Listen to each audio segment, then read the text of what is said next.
Hello students, कैसे हैं आप लोग। आई होप सभी स्टूडेंट बहुत अच्छे होंगे। मैं हूं आपकी मैथ्स टीचर और आज हम यहाँ पे क्या डिस्कस कर रहे हैं, आपके जैक बोर्ड क्लास 10th का चैप्टर नंबर 4 जिसका नाम है क्वाड्रेटिक इक्वेशन यानी कि द्विघात समीकरण। ठीक है, तो बच्चों एक लेक्चर हम इसका ऑलरेडी डिस्कस कर चुके हैं जिसमें हमने क्या क्या पढ़ा था। हमने पढ़ा था कि आपका जो द्विघात समीकरण है वो होता क्या है। अगर द्विघात समीकरण के हल निकालने हैं तो हमने क्या सीखा था कि उसके हल किस तरीके से निकलते हैं। उसके लिए हमने एक विधि पढ़ी थी, ठीक है, जिसका क्या नाम था, गुणनखंड विधि। राइट, ये हमने करा था और इसी पे ही कुछ इंपॉर्टेंट एग्जाम के पॉइंट ऑफ व्यू से इंपॉर्टेंट क्वेश्चंस हम लोगों ने डिस्कस करे थे। तो आई होप आपको वो सब क्लियर हो गया होगा। आज इस लेक्चर में हम लोग क्या करने वाले हैं, हम द्विघात समीकरण के हल निकालना सीखेंगे, लेकिन उसकी दूसरी विधि की बात करेंगे यहाँ पे। उसका नाम क्या है, द्विघाती सूत्र। ठीक है, फॉर्मूला है एक। ठीक है, द्विघाती सूत्र एक फॉर्मूला है। वो फॉर्मूला क्या है, चलिए इस पे बात करते हैं। ठीक, तो अब ये द्विघाती सूत्र है क्या। आपके पास एक इक्वेशन होती है ax² + bx + c। ठीक है, आपसे बोले कि इस द्विघात समीकरण का हल निकालिए और आपको यूज करना है द्विघाती सूत्र। तो किस तरीके से करा जाएगा, सिंपल सा एक छोटा सा फॉर्मूला होता है। वो क्या होता है, अगर हमें इसका मूल निकालना है, मूल निकालने के लिए हम क्या करेंगे, यानी कि x की वैल्यू निकालनी, तो उसको कैसे लिखेंगे, -b plus minus square root में b² - 4ac अपॉन 2a। ठीक है, ये होगा। अब यहाँ पे हमें कुछ नहीं करना होता, ना उसको टर्म को स्प्लिट करना, ना कुछ करना, सिर्फ और सिर्फ एक फॉर्मूला लगाइए एंड सॉल्व कर दीजिए। अब ये जो इसमें b² - 4ac है, क्या b² - 4ac है, ये क्या है, इसको हम d से भी डिनोट करते हैं। ठीक, और इसको क्या बोला जाता है, इसको बोला जाता है इस द्विघाती सूत्र का विविक्तर। ठीक है, अब विविक्तर मैंने बोला, अब ये होता क्या है, इसका इस फॉर्मूले में, इस चैप्टर में, द्विघात समीकरण में बहुत बड़ा रोल है। क्या रोल है, ये आपकी हेल्प करता है किस चीज को पहचानने में, कि आपके जो द्विघात समीकरण है, जो समीकरण है उसकी प्रकृति कैसी है, यानी कि उसका नेचर कैसा है, उसके मूल की प्रकृति कैसी है। ठीक है, उसको पता लगाने में ये विविक्तर बहुत बड़ा काम करता है। अब जैसा कि मैंने बोला, इसको डी से डिनोट करते हैं, डी यानी कि डिस्क्रिमिनेंट। ठीक है, तो यहां से आपका जो x है वो क्या हो जाएगा, -b plus minus √d upon 2a। ठीक है, एबीसी यहां से हमें क्लियर है, ये हमारी इक्वेशन है। इतना आप सभी को क्लियर हुआ। ठीक है, चलिए आगे चलते हैं।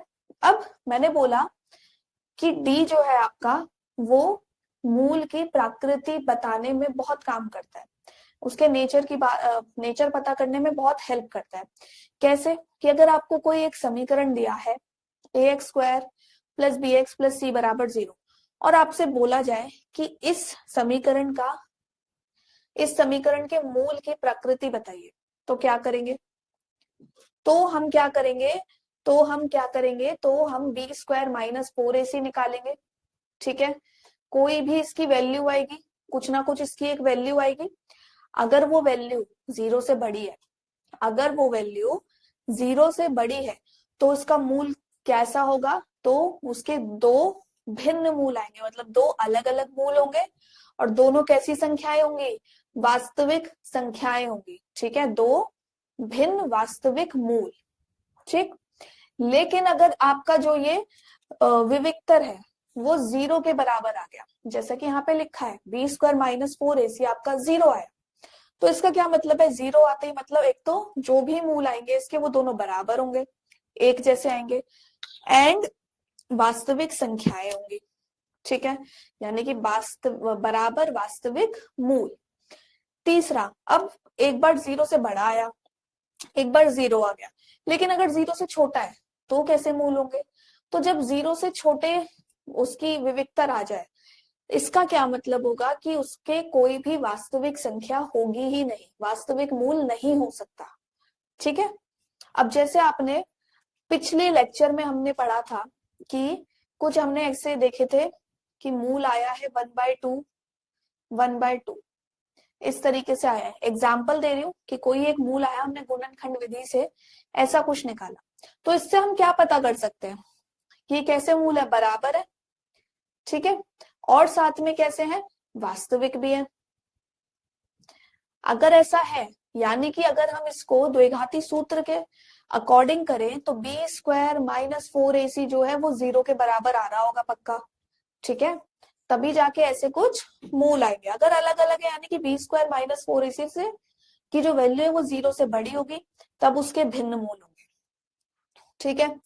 बस यही दो इंपॉर्टेंट चीज है इस द्विघाती सूत्र में। एक ये फॉर्मूला आपको आना चाहिए, दूसरा उसकी प्रकृति बताने के लिए ये 3 चीजें आपको मालूम होनी चाहिए। यहाँ पे गड़बड़ कर देंगे तो क्वेश्चन में ही गड़बड़ हो जाएगी, ठीक है। चलिए आगे बढ़ते हैं, अब करते हैं इस पे क्वेश्चंस। मेन कॉन्सेप्ट समझ आया होगा आपको, आई होप। अब क्वेश्चंस की बारी है, तो क्वेश्चन नंबर 13 क्या कहते हैं, एक समीकरण दिया है, आपको इसकी प्रकृति बतानी है।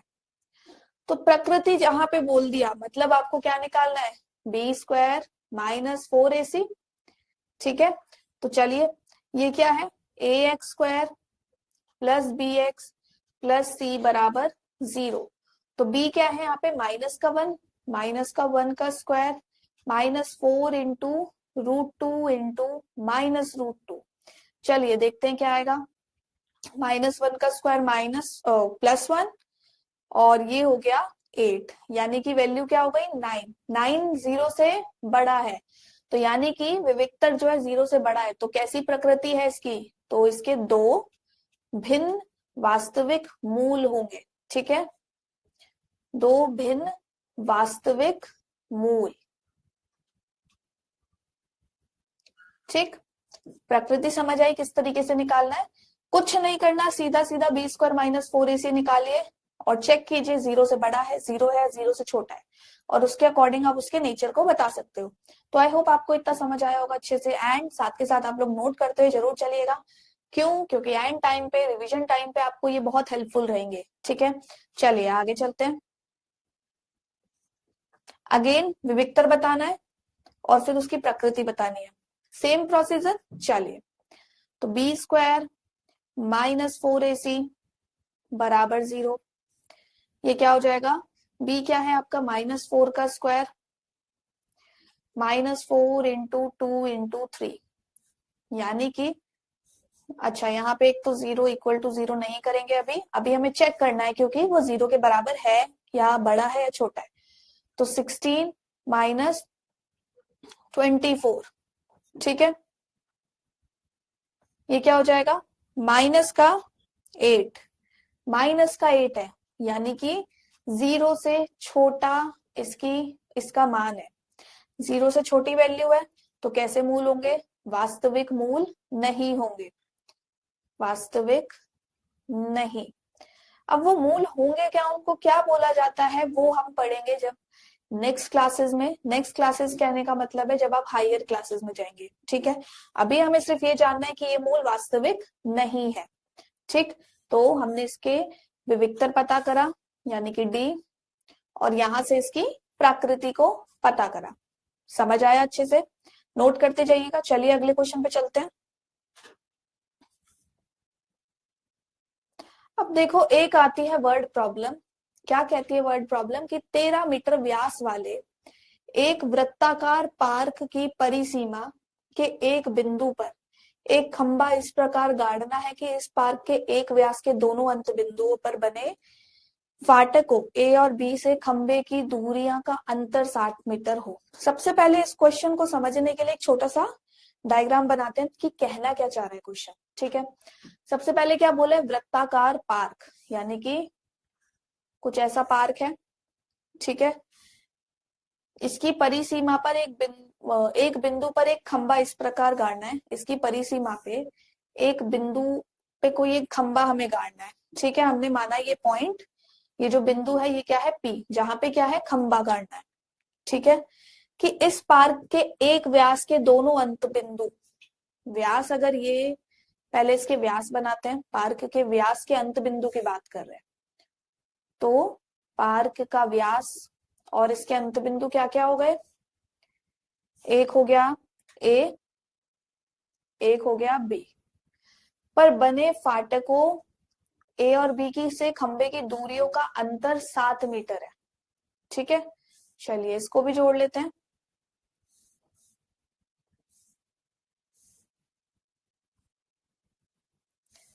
ठीक, खंबे का जो व्यास है वो दिया है 13, ए पी और बी पी इनकी जो दूरियों का अंतर है वो क्या है, 7 मीटर है। ठीक है, तो आपसे पूछा है कि क्या ऐसा पॉसिबल है। ठीक है, अगर ऐसा हो सकता है तो फाटक से कितनी दूरी पर खंबा गाड़ना ये बताना है, यानी कि आपसे एपी और बीपी पूछा है, क्या होगा। ठीक है, तो हमने क्या करा, अब किसी भी अर्धवृत्त में आप कोई एंगल बनाते हो वो कैसा होता है, राइट एंगल, यानी कि 90 डिग्री का बनेगा कोण जो होता है। ठीक है, समकोण, पाइथागोरस यूज करते हैं।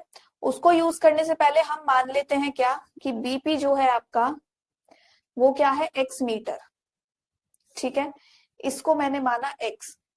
ठीक, अब आपको दिया है इन दोनों डिस्टेंस का जो डिफरेंस है, यानी कि अंतर था, यानी कि एपी माइनस बीपी जो है वो कितना दिया है, 7 मीटर। तो यहां से एपी क्या हो जाएगा, 7 प्लस बीपी, यानी कि 7 प्लस x मीटर, यही होगा।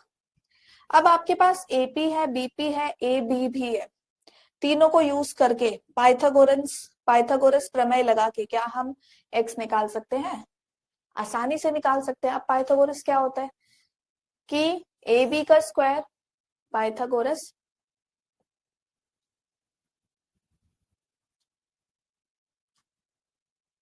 क्या कहता है, ए बी का स्क्वायर बराबर एपी का स्क्वायर प्लस बीपी का स्क्वायर, यही कहता है पाइथागोरस।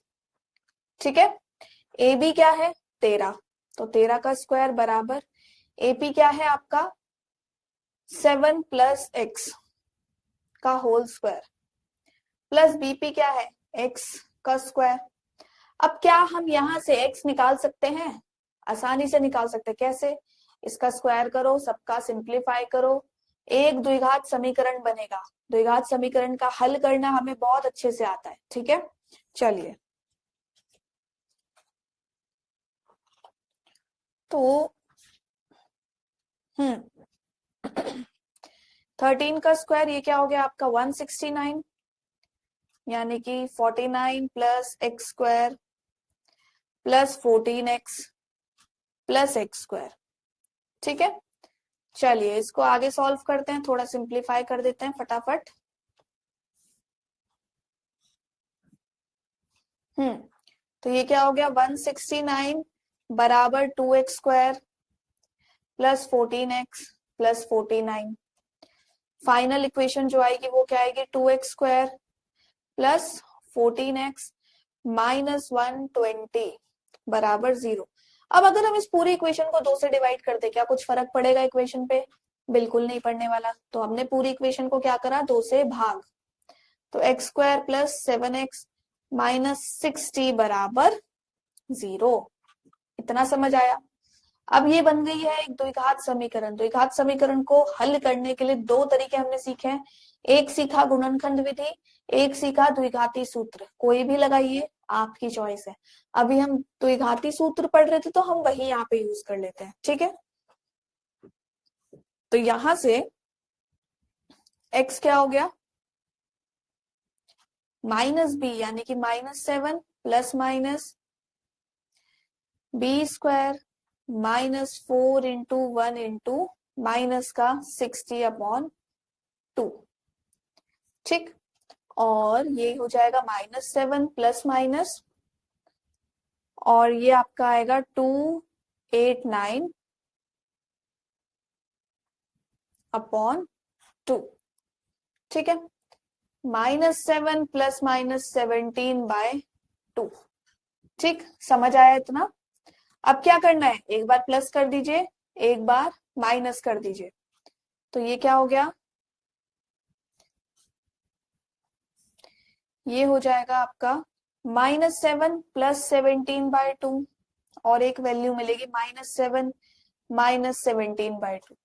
ठीक है, तो ये हो जाएगा 5 और ये आएगा आपका माइनस का 24/2 यानी कि 12। ठीक है, अब क्या, अब यहाँ पे हमारे पास दो संख्याएं आई। ठीक है, x की दो वैल्यू आई, एक आई है 5, एक आई है -12। क्या कभी भी कोई डिस्टेंस नेगेटिव यानी कि ऋणात्मक हो सकता है? ऐसा पॉसिबल है किसी भी सूरत हाल में? नहीं हो सकता। तो ये वाली वैल्यू तो पहले ही हट गई, बचा क्या 5। तो x की वैल्यू 5 है, यानी कि x हमने क्या माना था बीपी 5 आ गया। तो एपी क्या हो जाएगा? एपी हो जाएगा 7 + 5 यानी कि 12 मीटर। ठीक है, समझ आया? तो डिस्टेंस क्या हो गया? बीपी जो है वो 5 मीटर है और एपी जो है वो क्या है? 12 मीटर। ठीक है, चलिए नोट करते जाइएगा इसको, फिर आगे चलते हैं, नेक्स्ट क्वेश्चन करते हैं। नेक्स्ट क्वेश्चन क्या कहता है? समीकरण 3x² - 2x + 1/3 का विविक्तर ज्ञात कीजिए, फिर मूलों की प्रकृति ज्ञात कीजिए, यदि वे वास्तविक हैं तो उन्हें ज्ञात कीजिए। अब बेटा देखो, इस टाइप का जो क्वेश्चन है ना, एग्जाम में जनरली पूछ लेते हैं कि सबसे पहले आप इसका विविक्तर निकालिए, फिर उसकी प्रकृति बताइए, फिर अगर वास्तविक है तो वह मूल ज्ञात कीजिए। ठीक है, तो इस टाइप से क्वेश्चन जनरली पूछा जाता है।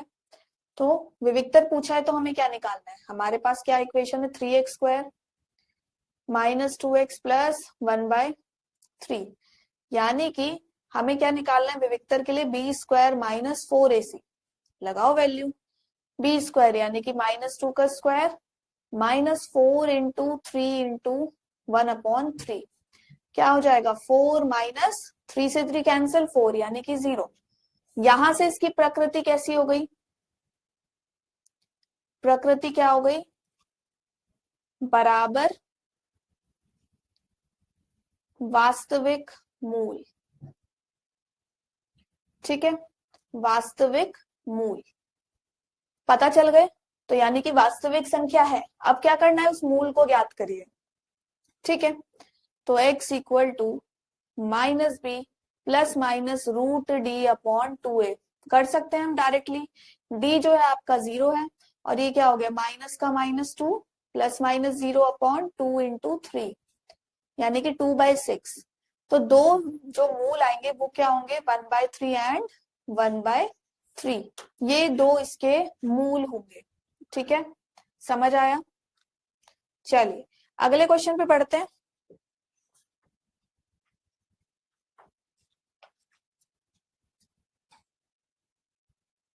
क्या ऐसी आम की बगिया बनाना संभव है जिसकी लंबाई चौड़ाई से 2 गुनी हो और क्षेत्रफल 800 मीटर स्क्वायर हो? आम की बगिया बनानी है।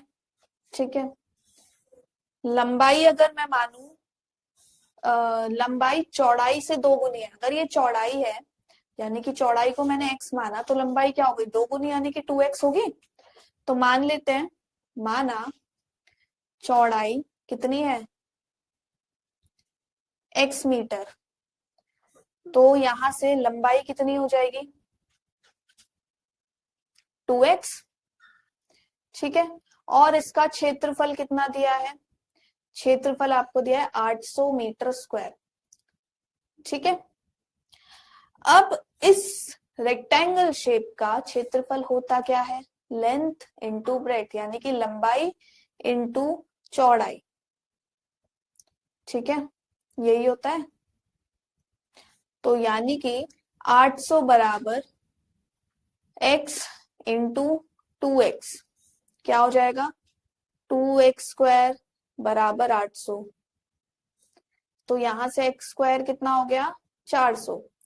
x² 400 है तो x क्या हो जाएगा? यानी कि हमें स्क्वायर रूट निकालना पड़ेगा। तो स्क्वायर रूट इसका क्या होगा? x वैल्यू क्या होगी?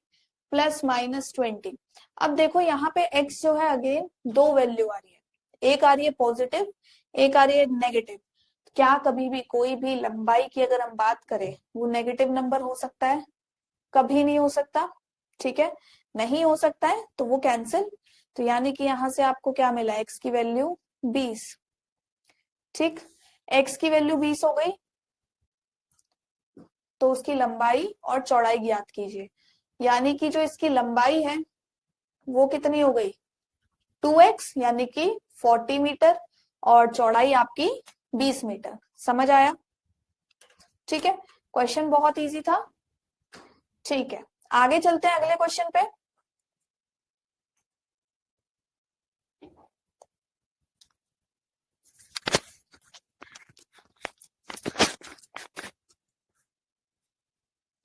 नेक्स्ट क्वेश्चन, निम्नलिखित में से किस समीकरण का एक मूल 2 है? अब मूल 2 है ये चेक करने के लिए अपन को क्या करना होता है, मैंने आपको बताया था, जब भी आपको चेक करना हो कि ये किसी समीकरण का मूल है कि नहीं, आप उस वैल्यू को उस समीकरण में रखो। अगर वो 0 के बराबर आ रहा है तो वो उसका मूल होगा, नहीं तो नहीं होगा। यही तो करना है। तो सब में क्या करेंगे, 2 रखते हैं x की जगह, चेक करते हैं फिर। ये क्या हो जाएगा, 2 का स्क्वायर -4 इंटू 2 प्लस 5 बराबर 0। बराबर 0 तो खैर अभी नहीं। ये क्या हो गया, 4 - 8 प्लस 5, क्या बचेगा 1। क्या ये 0 के बराबर है? नहीं है। अगला 2 का स्क्वायर प्लस 3 इंटू 2 -12, 4 प्लस 6 -12, क्या आ रहा है 2 बचेगा। माइनस का अभी भी ये 0 के बराबर नहीं आया। नेक्स्ट 2 इंटू 2 का स्क्वायर -7 इंटू 2 प्लस 6, क्या आएगा 8 -14 प्लस 6, 0। ये 0 आ रहा है। चौथा भी चेक कर लेते हैं। 3 इंटू 2 का स्क्वायर -6 इंटू 2 -2, 12 -12 अगेन ये -2 आ रहा है, 0 के बराबर नहीं है। आंसर कौन सा ठीक है, ऑप्शन नंबर 3। क्यों? क्योंकि यहाँ पे x की वैल्यू रख के हमें समीकरण 0 मिल रहा था, तो वह उसका मूल होगा। ठीक है, चलिए इस बार इस क्वेश्चन में ध्यान से देखिए, आपको क्या दिया है, समीकरण दिया है, इसका मूल भी दिया है, लेकिन उसमें एक वैल्यू मिसिंग है, ये k। आपको ये k निकालना है, तो कैसे करने वाले हैं, तो कैसे करेंगे, तो ध्यान रखना है वही चीज जो मैंने अभी बताया। कोई भी समीकरण का मूल दिया होगा, यानी कि अगर वो उसका मूल है तो वो उस समीकरण को सेटिस्फाई करेगा। मींस उस पे x की जगह अगर हम उस मूल की वैल्यू रखते हैं, जैसे कि हमने पिछले क्वेश्चन में रखी थी, तो वो समीकरण 0 आना चाहिए। अगर वो 0 है तो उसका मूल है, अदरवाइज नहीं है। अब यहाँ पे आपको 1/2 दे रखा है। ठीक, 1/2 दे रखा है, यानी कि हम इसमें x की जगह 1/2 रखें और 0 के बराबर रखें, तो हमें क्या मिलेगा, k मिलेगा। ठीक है, चलिए करते हैं। तो ये क्या हो गया, 1/2 का whole square plus k into 1/2 -5/4 बराबर 0। तो ये क्या हो गया, 1/4 प्लस k/2 -5/4, 1/4 -5/4 यानी कि -4/4 प्लस k/2 बराबर 0। ये यहां से कैंसिल हो, -1 प्लस k/2 बराबर 0। तो यहां से आपको क्या मिला, k/2 बराबर 1, यानी कि k की वैल्यू क्या हो गई, 0। अब आपको चेक करना है कि आपने जो कैलकुलेशन करी है वो सही है कि गलत है। क्या करेंगे, इस k को समीकरण में रखो, मूल जो दिया है 1/2 समीकरण में रखो। अगर वो 0 के बराबर आ रहा है, यानी कि बिल्कुल ठीक आपकी कैलकुलेशन है। ठीक है, चलिए नोट करते जाइएगा बेटा सब कुछ, एंड आपको बाद में हेल्पफुल रहेगा ये सब। ठीक है, नेक्स्ट क्वेश्चन, निम्नलिखित में से किस समीकरण के मूलों का योग 3 है, ये आपको बताना है। समीकरण दिए, इनके मूल का योग 3 है, ये पता करना है। तो एक तरीका क्या है कि आप 2 मूल निकालो सबके दोनों और उनको जोड़ो और चेक करो क्या वो 3 के बराबर आ रहा है कि नहीं आ रहा। दूसरा तरीका क्या है, दूसरा तरीका है कि आपने बहुपद में पढ़ा था क्या, कि एक्स स्क्वायर माइनस शून्यकों का योग, ठीक है, इंटू एक्स प्लस उनका गुणनफल। ठीक, तो जो शून्यकों का योग था वो किसके बराबर था, माइनस बी अपॉन ए के बराबर भी तो था। ठीक है, ये लिख सकते हैं। तो चलिए चेक करते हैं। यहाँ पे माइनस बी यानी कि माइनस का -3/2, ठीक है, ये क्या है, कंपेयर कर लो A x square plus B x plus C से। ठीक, तो b क्या है, -3 है, a क्या है 2 है, तो ये क्या आ रहा है 3/2। तो 3/2 है लेकिन ये 3 के बराबर नहीं है, तो ये तो नहीं होगा। अगला, इसके लिए -3/-1 यानी कि 3, ये होगा। तीसरा भी देख लेते हैं, 3/√2 अपॉन √2 माइनस का ये, तो ये क्या हो गया 3/2, ये भी नहीं है। चौथा, माइनस का -3/3 यानी कि 1, ये भी नहीं है। तो कौन सा ऑप्शन करेक्ट हो गया, ऑप्शन नंबर सेकेंड। तो आई होप आपको समझ आया होगा। ठीक है, आगे चलते हैं। के वे मान जिनके लिए द्विघात समीकरण के मूल बराबर होंगे, के निकालना है। और आपको कंडीशन इस बार क्या दी है कि जो समीकरण के मूल है वो क्या है, बराबर है। यानी कि मूल बराबर कब होते हैं, जब बी स्क्वायर -4ac किसके बराबर होता है, 0 के। तो यानी कि इनडायरेक्टली आपको ये कंडीशन दिया, आपको के निकालना है, तो अब हम निकाल सकते हैं आसानी से। बी क्या है, -k का होल स्क्वायर -4 × 2 × के बराबर 0, के स्क्वायर -8k बराबर 0। अब यहां से क्या करो, के कॉमन, के -8 बराबर 0, तो के की दो वैल्यू आएंगे, एक तो आएगा 0, एक आ सकता है 8। तो के आपके दो मान होंगे जो क्या है 0 और 8। ठीक है, चलिए आगे चलते हैं।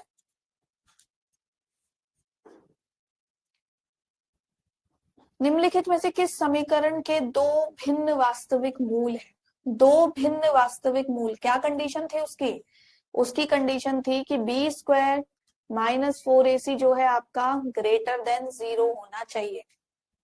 तो आपसे क्या बोला डायरेक्टली कि बी स्क्वायर -4ac पता करो, जिसका भी 0 से बड़ी संख्या होगी उसके ही मूल क्या होंगे, दो भिन्न वास्तविक मूल होंगे।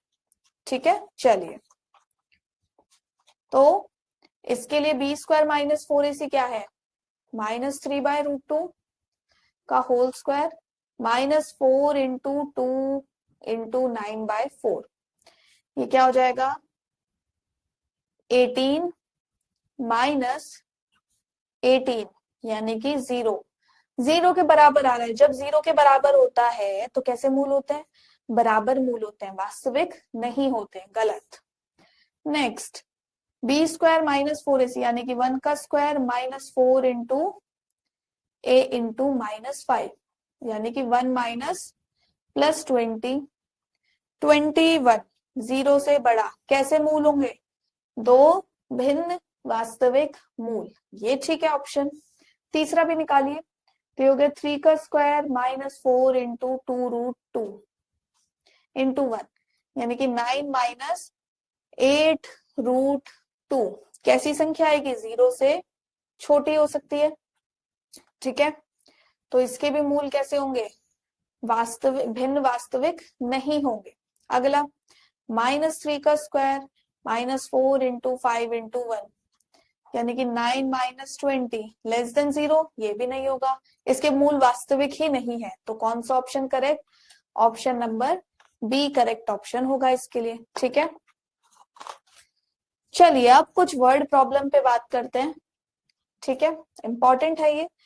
इसमें क्या होता है, जैसा कि मैंने आपको पहले भी बताया था, आपको लाइन बाय लाइन पढ़ना है, क्या दिया है उसके अकॉर्डिंग आपको सॉल्व करना है। ठीक है, जैसे कि आप बोला, यदि अजीता ने अपने गणित टेस्ट में 3 अंकों में से प्राप्त किए अंकों से 10 अधिक अंक प्राप्त किए होते तो इन अंकों का 9 गुना उसके द्वारा वास्तव में प्राप्त किए अंकों का वर्ग होता। सबसे पहले तो उसके वास्तविक अंकों को कुछ मान लेते हैं, ठीक है। माना वास्तविक अंक कितने हैं, x मान ले, x है। अभी जो उसके अंक हैं वो क्या है, x है। क्या बोला है उसने, जितने भी उसने अंक लिए, जितने भी उसके अंक प्राप्त हुए उससे 10 अंक ज्यादा उस अंक का 9 गुना, ठीक है, जो उसको अंक मिले हैं उसका वर्ग है, यही बोला है। जितने वास्तविक अंक प्राप्त हुए उससे 10 ज्यादा का 9 गुना जो उसको अंक प्राप्त हुए उसके वर्ग के बराबर है। तो आपको पता करना है कि उसके अंक है कितने, यानी कि आपको निकालना है x। तो चलिए इसको सॉल्व करते हैं। 9x प्लस 90 बराबर x स्क्वायर, यानी कि x square minus 9x minus 90 बराबर 0, ठीक है। तो ये क्या हो गया, ब्रेक करते हैं इसको। Minus 15x plus 6x minus 90 बराबर 0। कॉमन लेते हैं, x कॉमन लिया, बचा क्या, x minus 15 plus 3, okay 6 common लेते हैं यहां से, x माइनस 15। तो यहां से आपको मिला x प्लस 6 x माइनस 15। तो यहां से x की दो वैल्यू आएंगी, एक आएगी -6 और एक आएगी 15। तो ये तो नहीं होगी, नेगेटिव नंबर तो नहीं आएंगे। तो x की वैल्यू क्या है, 15, यानी कि उसके जो वास्तविक अंक हैं वो कितने हैं, 15, ठीक है। समझ आया, चलिए। एक रेलगाड़ी, अच्छा ये क्वेश्चन बेटा बहुत इंपॉर्टेंट है, इसको मैं पहले ही मेंशन करा है, ये क्वेश्चन टाइप बहुत इंपॉर्टेंट है, ध्यान से सुनना है, ध्यान से समझना है, ठीक है। एक रेलगाड़ी 63 किलोमीटर की दूरी किसी निश्चित औसत चाल से तय करती है, ठीक है, कोई एक औसत चाल है उससे तय कर रही है। फिर 72 किलोमीटर की दूरी प्रारंभिक चाल से, जो भी उसकी चाल थी उससे 6 किलोमीटर पर आवर अधिक औसत चाल से तय करती है और पूरी यात्रा को करने में लगता है 3 घंटे। तो आपसे पूछा है जो प्रारंभिक औसत चाल है वो कितनी है, ठीक। तो सबसे पहले माना प्रारंभिक औसत चाल कितनी है, x kilometre per hour,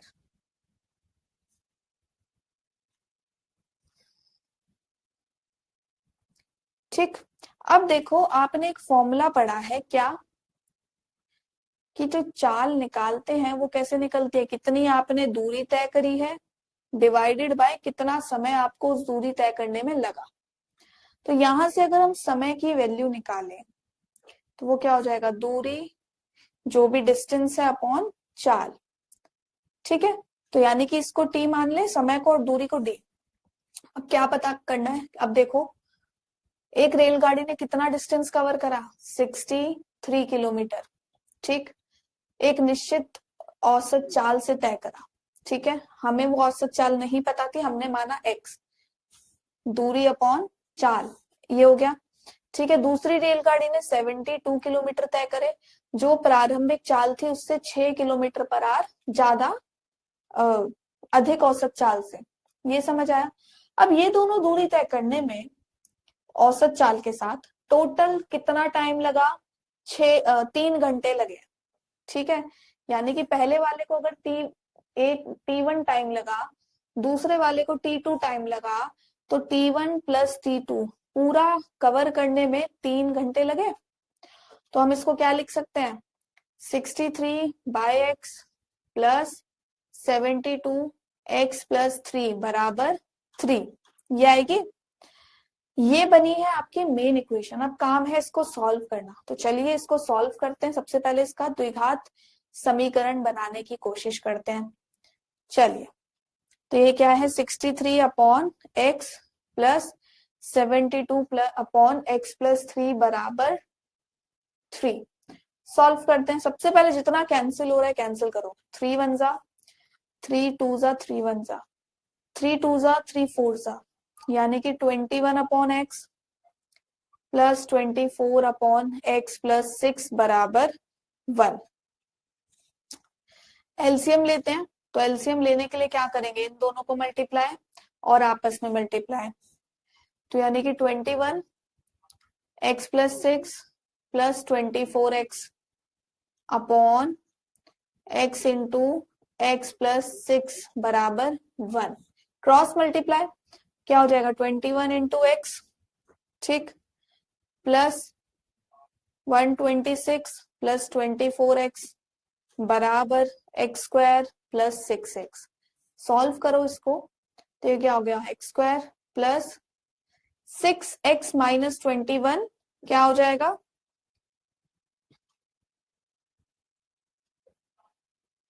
okay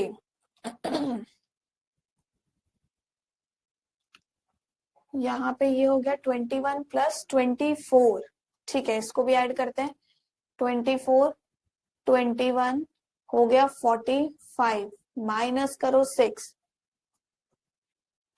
9 39, ठीक है, तो ये क्या हो गया, ये हो गया आपका x square minus 39 x minus 126 बराबर 0। अब ये एक सिंप्लीफाइड इक्वेशन बनी, यानी कि एक द्विघात समीकरण आपका बन गया। अब इसको सॉल्व करना है, किसी भी तरीके से कर सकते हैं, या तो द्विघाती सूत्र लगाइए या फिर गुणनखंड विधि, आपकी चॉइस, आंसर सेम आएगा, ठीक।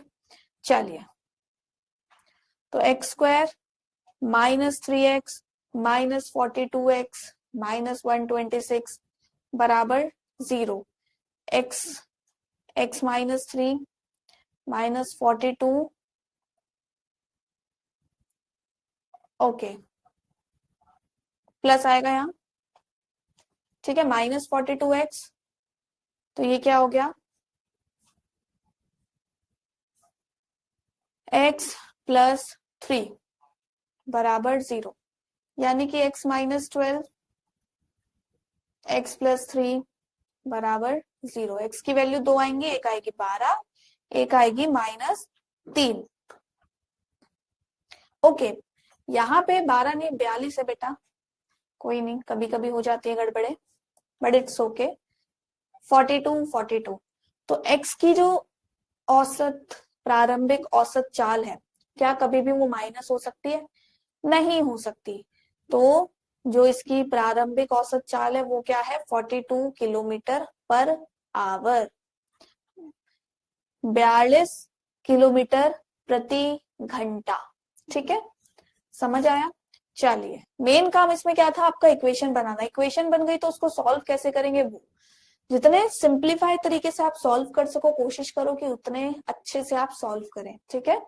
चलिए, अगला क्वेश्चन जो आज की क्लास का लास्ट क्वेश्चन भी है बट नॉट द लीस्ट, एक प्राकृत संख्या में जब 12 की वृद्धि की जाती है तो वह अपने व्युत्क्रम के 160 गुने के बराबर हो जाती है। संख्या बतानी है, तो जो संख्या बतानी है सबसे पहले उसी को मान लीजिए, माना संख्या क्या है, x, ठीक है। प्राकृत संख्या में जब 12 की वृद्धि होती है तो वह अपने व्युत्क्रम यानी कि 1/x के 160 गुना बन जाती है, यही बोला है। चलिए, तो इसको सॉल्व करें, x को इधर मल्टीप्लाई करो, क्या आया, एक्स स्क्वायर प्लस 12x, 160 को भी इधर ले गए माइनस 160 बराबर 0, तो x square plus 20x minus 8x minus 160 बराबर 0। क्या इनका मल्टीप्लाई 160 आ रहा है, ठीक है, आ रहा है। कॉमन लीजिए, x कॉमन, x प्लस 20, यहां से कॉमन लेंगे 8 माइनस का, तो x प्लस 20, तो x क्या हो गया, एक तो x प्लस 20 आया, एक आया x माइनस 8। संख्याएं क्या होंगी, एक होगी माइनस 20, एक होगा 8। अब आपसे क्वेश्चन में बोला था प्राकृत संख्या, क्या माइनस 20 आप प्राकृत संख्या में काउंट कर सकते हो, नहीं कर सकते हैं, तो ये तो नहीं होगा, तो आंसर क्या हो गया, x की बराबर वैल्यू क्या है, 8 के बराबर है, ठीक है।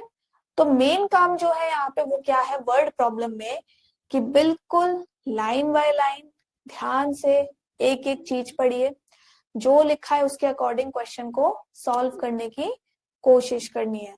ठीक है, तो आई होप जितना भी हमने अभी तक इस चैप्टर में पढ़ा, जितना भी सब कुछ आई थिंक मैंने कवर कर लिया है। ठीक है, अब आपका काम क्या है, जितना हमने पढ़ लिया है इसको रिवाइज कीजिए एंड अपनी तरफ से क्वेश्चन सॉल्व कीजिए। स्पेशली क्या, एनसीईआरटी को सॉल्व करना है। फॉलो कीजिए एनसीईआरटी अच्छे से बेटा। ठीक है, अच्छे से उसके सारे क्वेश्चन कीजिए। ओके, सो आज की क्लास करते हैं एंड। आई होप आप सभी को पसंद आई होगी क्लास। ठीक है, पसंद आई है तो प्लीज लाइक कीजिएगा, शेयर कीजिए एंड सब्सक्राइब कीजिए। ठीक है, so thank you everyone and bye bye.